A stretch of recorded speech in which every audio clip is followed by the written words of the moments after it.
नमस्कार मित्रों, आप देख रहे हैं कथा कहानी चैनल। आज हम आपको ले चलते हैं उस दौर में जब हिंदुस्तान की धरती पर शौर्य और सम्मान की गाथाएं लिखी जा रही थीं।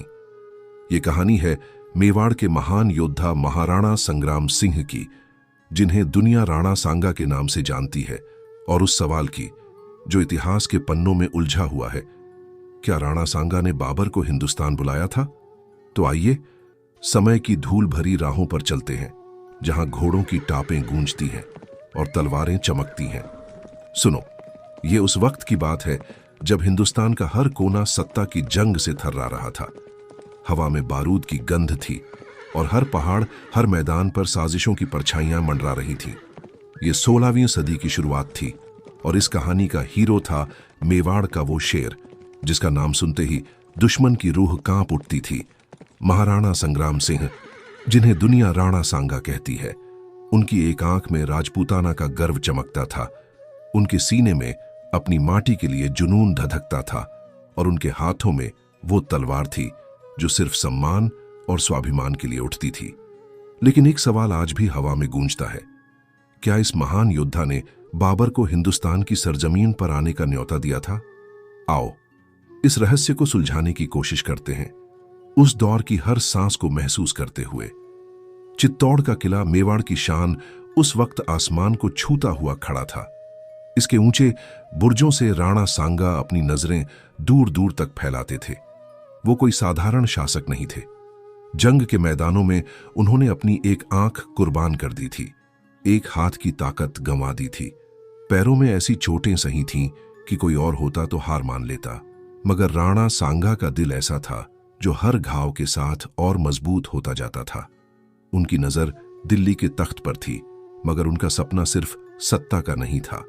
वो चाहते थे कि राजपूताना का गौरव फिर से लौटे, कि हिंदुस्तान की धरती पर वो दिन फिर से आए जब हर शासक अपने सिर को गर्व से ऊंचा उठाकर जी सके।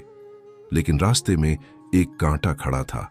इब्राहिम लोदी, दिल्ली सल्तनत का वो सुल्तान जिसका शासन कमजोर था, जिसके अपने सरदार उससे नफरत करते थे।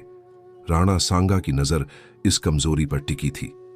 उन्होंने देखा कि इब्राहिम लोदी की सेना बिखरी हुई है, उसकी सत्ता डगमगा रही है। उन्होंने सोचा, अगर इस मौके का फायदा उठाया जाए तो दिल्ली पर राजपूतों का झंडा लहराया जा सकता है। उन्होंने मालवा के सुल्तान महमूद खिलजी से हाथ मिलाया, गुजरात के कुछ शासकों को अपने साथ जोड़ा और एक ऐसा गठबंधन तैयार किया जिसकी गूंज दूर दूर तक फैलने लगी। चित्तौड़ के किले में रात दिन युद्ध की तैयारियां होने लगीं। घोड़ों को सजाया गया, तलवारों को धार दी गई, ढालें चमकाई गईं। राणा सांगा की सेना में वो जुनून था जो पहाड़ों को भी हिला दे। उनकी आवाज में वो ताकत थी जो सैनिकों के दिलों में आग भर देती थी। वो कहते थे, हमारी माटी हमारा गर्व है, इसे बचाना हमारा धर्म है, कोई भी हमारी शान को हाथ नहीं लगा सकता। उनके सैनिक उनकी बात सुनते और उनके सीने में वही आग जल उठती। किले की दीवारों पर खड़े पहरेदार रात रात भर जागते। हर तरफ से खबरें आती कि इब्राहिम लोदी का शासन कमजोर पड़ रहा है। राणा सांगा के दूत चारों ओर फैल गए। उन्होंने अपने गठबंधन को मजबूत किया। मालवा से सैनिक आए, गुजरात से घोड़े और हथियार पहुंचे। हर तरफ एक ही चर्चा थी, राणा सांगा अब दिल्ली की ओर बढ़ेंगे। उनकी सेना तैयार थी, उनके पास अनुभव था, साहस था, और वो इरादा था जो नामुमकिन को मुमकिन कर दे। लेकिन इसी वक्त दूर मध्य एशिया की ठंडी वादियों में एक और शख्स अपने सपनों को सच करने की राह पर चल पड़ा था। उसका नाम था जहीरुद्दीन मोहम्मद बाबर। फरगाना का ये नौजवान, जिसके खून में तैमूर और चंगेज खान का गर्व बहता था, अपनी छोटी सी रियासत से बेदखल हो चुका था। उज्बेकों ने उससे सब कुछ छीन लिया था, उसकी जमीन, उसकी ताकत, मगर उसकी आंखों में एक नया साम्राज्य बसाने का सपना अभी जिंदा था। काबुल में बैठकर उसने हिंदुस्तान के बारे में सुना, एक ऐसा मुल्क जहां सोना बरसता था, जहां मौके बिखरे पड़े थे। उसकी नजर अब इस धरती पर टिक गई थी। मगर बाबर कोई जल्दबाजी में कदम रखने वाला नहीं था। उसे एक बहाना चाहिए था, एक न्योता जो उसे हिंदुस्तान की सरहदों तक ले जाए। और वो न्योता उसे मिला, मगर राणा सांगा से नहीं, बल्कि उन बगावती सरदारों से जो इब्राहिम लोदी से तंग आ चुके थे। दौलत खान लोदी, पंजाब का सूबेदार, एक ऐसा शख्स था जिसके दिल में बगावत की आग जल रही थी। इब्राहिम लोदी का सख्त शासन उसे बर्दाश्त नहीं था। उसने सोचा, अगर कोई बाहरी ताकत इब्राहिम लोदी को हटा दे तो शायद वो खुद सत्ता की कुर्सी पर बैठ सके। उसकी नजर बाबर पर पड़ी। उसने अपने दूत काबुल भेजे। बाबर के सामने एक प्रस्ताव रखा, आओ हिंदुस्तान पर चढ़ाई करो, इब्राहिम लोदी को हटाओ और हमें अपनी राह चुनने दो। बाबर के लिए यह कोई छोटी बात नहीं थी। उसने अपनी किताब बाबरनामा में लिखा कि दौलत खान लोदी और उसके जैसे कुछ और लोगों ने उसे इस मुल्क की ओर आने का रास्ता दिखाया। फिर था आलम खान, इब्राहिम लोदी का चाचा, जो खुद सुल्तान बनने का सपना देखता था। उसने भी बाबर से हाथ मिलाया। इस तरह बाबर के लिए हिंदुस्तान के दरवाजे खुल गए। 1526 का साल था। पानीपत का मैदान तैयार था। बाबर अपनी छोटी मगर चुस्त सेना लेकर आया। उसके पास तोपें थीं, बारूद था और एक ऐसी रणनीति थी जो हिंदुस्तान ने पहले कभी नहीं देखी थी। इब्राहिम लोदी की सेना उसके सामने थी, विशाल मगर बिखरी हुई, अनुशासनहीन। सुबह की पहली किरण के साथ जंग शुरू हुई। घोड़ों की टापों से धरती कांप उठी, तीरों की बौछार हुई और फिर बाबर की तोपें गरजीं। बारूद की गड़गड़ाहट ने इब्राहिम लोदी की सेना को तहस नहस कर दिया। शाम ढलते ढलते इब्राहिम लोदी मारा गया। दिल्ली का तख्त बाबर के हाथों में आ गया। ये खबर जब चित्तौड़ पहुंची तो राणा सांगा का चेहरा सख्त हो गया। उन्होंने सोचा था कि इब्राहिम लोदी की हार उनके लिए रास्ता साफ करेगी, मगर यह नया आक्रमणकारी, ये बाबर, अब उनके सामने एक पहाड़ बनकर खड़ा था। क्या राणा सांगा ने बाबर को बुलाया था? कुछ लोग कहते हैं कि शायद उन्होंने बाबर को इब्राहिम लोदी को हराने के लिए इस्तेमाल करना चाहा हो, मगर यह सिर्फ एक अनुमान है, एक हवा में तैरती बात जिसके पीछे कोई सबूत नहीं। राणा सांगा ऐसा शासक नहीं थे जो अपनी धरती को किसी विदेशी के हवाले कर दें। उनका दिल मेवाड़ के लिए धड़कता था। उनकी रगों में राजपूतों का गर्व बहता था। उन्होंने बाबर को नहीं बुलाया। यह काम उन सरदारों का था जिन्हें अपनी सत्ता की भूख थी। राणा सांगा का इरादा बाबर को हिंदुस्तान में बसाने का नहीं, बल्कि उसे बाहर रखने का था।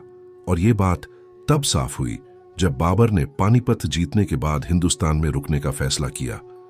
राणा सांगा ने देखा कि बाबर की नजरें अब राजपूताना की ओर बढ़ रही हैं।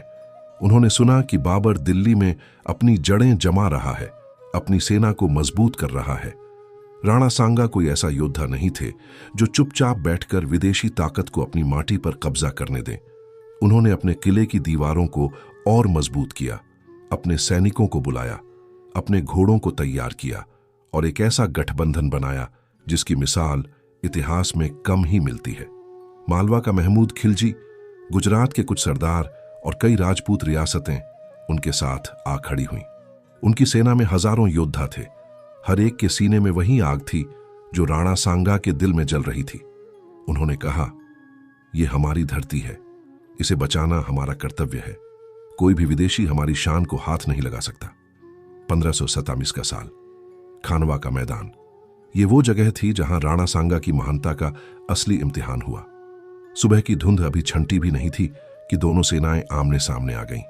एक तरफ राणा सांगा, जिनके पास अनुभव था, साहस था, और एक ऐसी सेना थी जो अपनी माटी के लिए जान देने को तैयार थी।